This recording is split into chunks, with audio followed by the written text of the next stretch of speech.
Guys I hope so आप सब काफी बढ़िया होंगे यार। आज की वीडियो आपके लिए काफी ज्यादा इंपॉर्टेंट है क्योंकि आज की वीडियो में डिस्कस करने वाले हैं टॉप 3 बेस्ट स्टॉक्स के बारे में जो कि आपके लिए इंट्राडे के लिए ट्रेड करने के लिए बेस्ट होने वाले हैं। देखो, नॉर्मली आप लोगों ने काफी सारे शेयर्स देखे होंगे जिसमें आप इंट्राडे ट्रेड कर सकते हो, बट प्रॉब्लम क्या होती है, इंट्राडे में ट्रेड करने के लिए आपको चाहिए होता है मोमेंटम। ठीक है, जो लोग ऑप्शंस करते हैं वो तो एक अलग सिचुएशन होती है क्योंकि वो बहुत ज्यादा वॉलेटाइल मार्केट रहता है, वहां पे आपको 100 150 200 पॉइंट कब मिल जाते हैं कुछ पता नहीं चलता। लेकिन जो लोग स्टॉक्स में ट्रेड करना चाहते हैं, देखो सबसे इंपॉर्टेंट चीज होती है आपको ऐसे स्टॉक्स को फाइंड आउट करना पड़ेगा जिसमें मोमेंटम अच्छा आने वाला है। अगर 20 से 30 40 पॉइंट का मोमेंटम आ रहा है, 20 40 रुपए कोई शेयर बढ़ रहा है, तभी आपको उसमें प्रॉफिट देखने को मिलेगा, अदरवाइज आप प्रॉफिट नहीं बना पाओगे। सो मैं आपके लिए लेके आया हूं टॉप 3 बेस्ट स्टॉक जिनके अंदर डेली बेसिस पे 25 30 40 रुपए का मोमेंटम देखने को मिलता है, जिसके थ्रू आप लोग इंट्राडे में अच्छा खासा प्रॉफिट बना सकते हो। तो बेस्ट स्टॉक जानने के लिए वीडियो को एंड तक जरूर से देखना। यू कैन सी गाइस, अभी हम लोग अपनी स्क्रीन के ऊपर आ चुके हैं और अब मैं यहाँ पे आपको बताने वाला हूँ टॉप 3 स्टॉक जिनके अंदर आप सिर्फ 10,000 के कैपिटल से डेली 800 से 1000 रुपए का प्रॉफिट यहाँ पे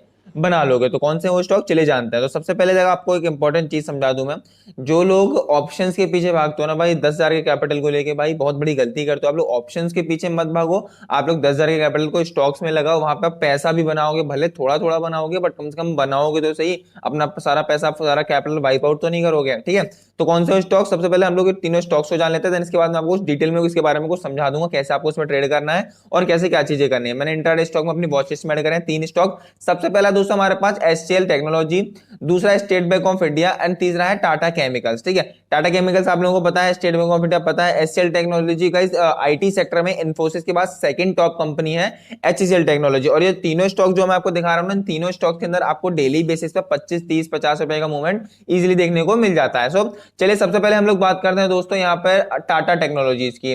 ठीक है, सॉरी टाटा केमिकल्स की। अब टाटा केमिकल्स के बारे में बात करते हैं, इसका करंट प्राइस ऑलमोस्ट चल रहा है दोस्तों 1019 के अराउंड का। ठीक है, अगर इसमें डेली बेसिस पे मूवमेंट की बात करें, यहाँ पे आप लोग देख सकते हो कल के दिन इसमें अराउंड 24 रुपीज का मूव आया था। ठीक है, 24 रुपीज का मूव आया था। इसमें से ऑलमोस्ट किसी ने 15 का मूव कैप्चर किया, किसी ने 20 का, किसी ने 10 का। ठीक है, वो आपके कैपिटल के ऊपर डिपेंड करता है कि आप कितना कैपिटल यूज करो, देन उसके हिसाब से आप कैलकुलेट कर सकते हो आप कितना प्रॉफिट यहाँ पे बना सकते हो। अब मान लो किसी ने क्या करा होगा, इस लेवल के ब्रेकआउट पे एंट्री बनाई होगी। ठीक है, यहाँ के रेजिस्टेंस आई, यहाँ पे इसने मार्केट ने ब्रेकआउट दिया, देन यहाँ पर अगर आप लोगों ने एंट्री बनाई है तो अराउंड आपने कितना प्रॉफिट बनाया होगा 10,000 के कैपिटल यूज करके, वो कैलकुलेट करके देखते हैं। ठीक है, यहाँ पे हमने एंट्री बनाई, ऑलमोस्ट अगर किसी ने इसका पूरा ये कवर किया होगा तो अराउंड 11 रुपीज का आपको प्रॉफिट हुआ पर लॉट पर एक शेयर पे। ठीक है, अब यहाँ पे देखते हैं अगर हम लोग इंट्राडे में टाटा केमिकल्स पे ट्रेड करते हैं तो कितना कैपिटल यूज होगा और कितना हम प्रॉफिट बना पाएंगे। यहाँ पे आपको साइड में दिख रहा है, हम चलिए कैलकुलेट करते हैं। हमारे पास 10,000 का कैपिटल है, जैसे कि मैंने बताया था 10,000 के कैपिटल से हम लोग ट्रेड करेंगे। यहाँ पे हम लोग 30 शेयर ऑलमोस्ट और खरीद सकते हैं यहाँ पे। ठीक है, एक बार इसको थोड़ा सा मिनिमाइज कर लेता हूँ, इस तरह में आपको समझ में नहीं आएगा। यहाँ पे आप लोग अच्छे समझ लोगे। ठीक है, यहाँ पे हम लोग खरीदते हैं 50 शेयर्स। ठीक है, हमको पे करना पड़ेगा 10,000 रुपए का राउंड। यहाँ पे आप लोग देख सकते हो, आपको यहाँ पे ऑलमोस्ट यहाँ पे दिख रहा होगा मार्जिन रिक्वायर्ड 10,000 रुपए आपको इसको पे करने पड़ेंगे 50 क्वांटिटी बाय करने के लिए। ठीक है, 10,000 में आप 50 क्वांटिटी बाय कर रहे हो और आपको एक शेयर पे 11 रुपए का मूव मिल रहा है। यहाँ पे आप कैलकुलेट करके देख लो, 50 मल्टीप्लाई 11 अराउंड कितने का प्रॉफिट हुआ आपको 550 रुपए का प्रॉफिट। ठीक है, 10,000 कैपिटल आपने यूज करा, आपको 550 रुपए का अराउंड का यहाँ पे प्रॉफिट हो। अगर लॉस देखोगे ना भाई, तो यहाँ पे आपको एक बार आप ना लॉस भी कैलकुलेट करके देख लो कि आपको ऑलमोस्ट लॉस कितना होगा अगर आपका एसएल जाता है। यहाँ पे मान के चलते हैं हम इस लो की कैंडल के यहाँ पे एसएल देंगे। ठीक है, अपना एसएल एक बार चेक कर लेते हैं, जस्ट वेट।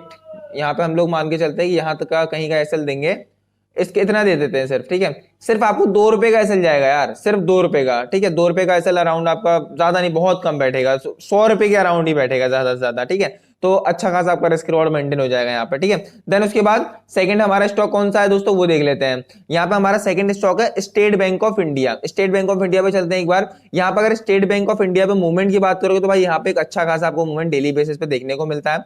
यहाँ पे मैं अभी आपको थोड़ा सा चेक करवा देता हूँ कि कितना मूव आपको यहाँ पे डेली बेसिस पे मिल जाता है। प्राइस रेंज पे चलते हैं, अगर सपोज मान के चलते हैं किसी ने इस ब्रेकआउट पे एंट्री बनाई होगी। ठीक है, बिग बार कैंडल पे यहाँ पे मान के चलते हैं किसी ने एंट्री बना ली यहाँ पर। ठीक है, अब आपने क्या करा, इतने मूव को कैप्चर कर लिया, यहाँ तक के आपको मिले कितने 6 और ऑलमोस्ट 7 रुपीज का मूव है। आप काफी लोग को भाई 7 रुपीज के मूव में हम क्या ही प्रॉफिट बनाएंगे, काफी लोगों के मन में आ रहा होगा ये चीज।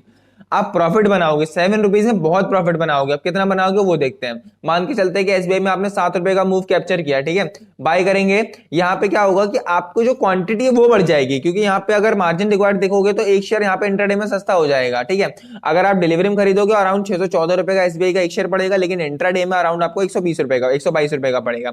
अब यहाँ पे अगर हम 10,000 के कैपिटल के हिसाब से ट्रेड करेंगे तो हम लोग ऑलमोस्ट कितने शेयर बाय कर लेंगे, 80 तो बाय कर ही लेंगे, ठीक है। 80 शेयर्स हम लोग, अरे सॉरी 1800 कर दिया, यहाँ पे हम लोग ले लेते हैं 80 शेयर्स और खरीद सकते हैं हम लोग, ठीक है। अब 90 खरीद लेते हैं, हम लोग को 11,000 के अराउंड पड़ रहा है, तो थोड़ा सा और कम कर लेते हैं, 85 शेयर्स बाय कर लेते हैं, ठीक है। 85 शेयर, ठीक है। 85 शेयर से हम लोग को और 10,500 के अराउंड पड़ रहा है, ठीक है। आप 80 वगैरह बाय कर लेते हो, आप देख सकते हो। अब 85 को हम एक बार कैलकुलेट करके देखते हैं कि हम लोग 6 पॉइंट अगर सिर्फ 6 रुपए का मूव कैप्चर करते हो तो हम लोग कितना प्रॉफिट होगा। 85 मल्टीप्लाई 6 कितना, 510 रुपीज का प्रॉफिट। यहां पर भी सिर्फ 6 रुपीज का आप लोगों ने मूव कैप्चर किया है, लेकिन आपको 510 रुपए का प्रॉफिट देखने को मिल गया। अब यहां पर अगर रिस्क की बात करोगे तो रिस्क कितना आ जाएगा वो देखते हैं एक बार को, ठीक है। इसी कैंडल को मान लो हमने ट्रेड लिया तो एसएल कितना लेंगे हम लोग, ज्यादा 1 रुपए 2 रुपए का, कितना लॉस जाएगा आपको, ऑलमोस्ट मान के चलो यहाँ पे उसको भी कर लेते हैं 80 रुपए। हम लोगों ने 85 स्टॉक्स लिए हैं, ठीक है। हम लोग का एसएल कितना जा रहा है, अगर हम लोग को 2 रुपए का भी एसएल जाएगा तो सिर्फ 170 रुपए का एसएल, समझ रहे हो। 170, 150, 100 इतने का एसएल देखिए आप 500 रुपए का प्रॉफिट बना रहे हो। रिस्क रिवॉर्ड आपका काफी अच्छा चल रहा है, आप अच्छा खासा प्रॉफिट बना के ले जाओगे। लॉन्ग टर्म में देखोगे तो स्टॉक से आप लोग पैसा बना सकते हो, ठीक है। ऑप्शन से आप लोग पैसा नहीं बना पाओगे लॉन्ग टर्म में, याद रख लेना। जो नए ट्रेडर्स हो उनके लिए बहुत ज्यादा यूजफुल रहता है स्टॉक ट्रेडिंग, सीखोगे भी और पैसा भी कमाओगे। थर्ड स्टॉक जो है ये भाई ये काफी अच्छा स्टॉक है, यहाँ पे आपको बहुत अच्छे मूव्स मिलते हैं। एचसीएल टेक्नोलॉजी, जो कि मैंने बताया था आईटी सेक्टर में इन्फोसिस के बाद सेकंड टॉप कंपनी है। एचसीएल के एक बार स्टॉक पे चलते हैं, यहाँ पे मूवमेंट देखो। अब जिस दिन मार्केट साइडवेज है उस दिन तो आपको किसी भी स्टॉक में मूवमेंट देखने को नहीं मिलता है, ठीक है। लेकिन मान के चलते हैं यहाँ पे कुछ प्रीवियस डेज पे चलते हैं, यहाँ पे अच्छा खासा आपको मूव मिला था। क्या करते हैं, इसी लेवल का मान लो हमने ब्रेकआउट में यहाँ पर एंट्री बना ली, यहाँ हमने एंट्री बनाई, हमने क्या करा, इतना मूव कैप्चर कर लिया यहाँ तक का, ठीक है। अब यहाँ पे आपको 33 रुपए का पॉइंट, मतलब 33 रुपए का यहाँ पे आपने मूव कैप्चर किया, भाई ये है एक अच्छा प्रॉफिट, ठीक है। अगर यहाँ पे पर क्या है ना, जो एचसीएल के इसके आपके इंटरडे में स्टॉक्स भी थोड़े से महंगे हो जाते हैं, ठीक है। अराउंड 101 शेयर पड़ेगा आपको 276 रुपए का, यहाँ पे आप देख सकते हो। एंड डिलीवरी में 1300 रुपए का, 1400 के अराउंड पड़ जाता है। तो यहाँ पे अगर हम लोग इसको बाय करेंगे तो ऑलमोस्ट हम लोग 40 नहीं तो हम लोग 38 शेयर बाय करते हैं, ठीक है। 38 शेयर्स हम लोग बाय करेंगे। अब हम लोग को यहाँ पे कितने का मूव देखने को मिला था, 33 रुपीज का। अब हम लोग एक बार जरा कैलकुलेट करते हैं कितना प्रॉफिट होगा हमको, ठीक है। सिर्फ 10,000 रुपए कैपिटल यूज कर रहे हैं हम लोग यहाँ पे, याद रखना। 38 मल्टीप्लाई कितना, 32, ठीक है।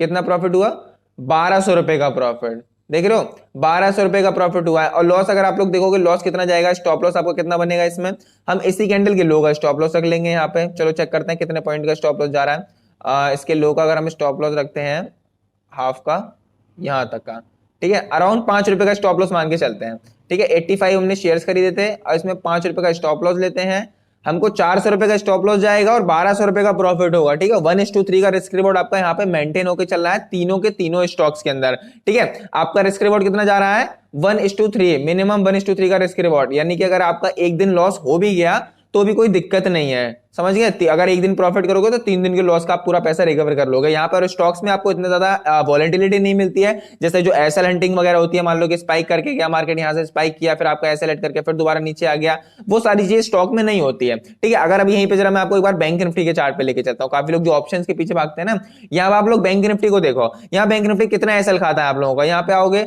मान लो किसी ने यहाँ पे ट्रेड किया, ठीक है, रेजिस्टेंस के ब्रेकआउट पे ट्रेड किया, यहाँ पे मार्केट ने आपका एसएल लेके चला गया। यहाँ पे काफी लोग कॉल एंट्री बनाए होंगे, मार्केट यहाँ पे एसएल लेके चला गया। और अब अगर ऐसे आप देखोगे, यहाँ पर मार्केट ने एसएल लिया होगा, यहाँ मार्केट ने एसएल लिया होगा। बैंक निफ्टी आप लोगों के बहुत सारे एसएल खाता है। भाई देखो, आप लोग क्या सोचते हो कि मैं 10,000 के कैपिटल को ऑप्शंस में लगाऊंगा ज्यादा पैसा कमाऊंगा, लेकिन एक्चुअली में ऐसा होता नहीं है। आप ज्यादा कमाते हैं कि तो हो नहीं, लेकिन ज्यादा गवा जरूर देते हो। इसलिए आपको सजेस्ट करूंगा छोटे कैपिटल से स्टॉक्स के अंदर आओ। एचसीएल टेक्नोलॉजी, स्टेट बैंक ऑफ इंडिया, टाटा केमिकल्स, इन तीनों स्टॉक्स पे आप लोग ट्रेड करो। और सबसे इंपॉर्टेंट चीज क्या है, पहले इन पे एनालिसिस करो, 7, 8, 10 दिन इन तीनों स्टॉक्स को देखो अच्छे से, कैसे मूव करते हैं, समझो इनको, देन उसके बाद आप लोग यहाँ पर ट्रेड करो। आपका डेफिनेटली बोल रहा हूँ प्रॉफिट होगा, और प्रॉफिट होता है उसके बाद आगे चैनल को सब्सक्राइब करके वीडियो को लाइक करके प्यारा सा कमेंट करके जाना।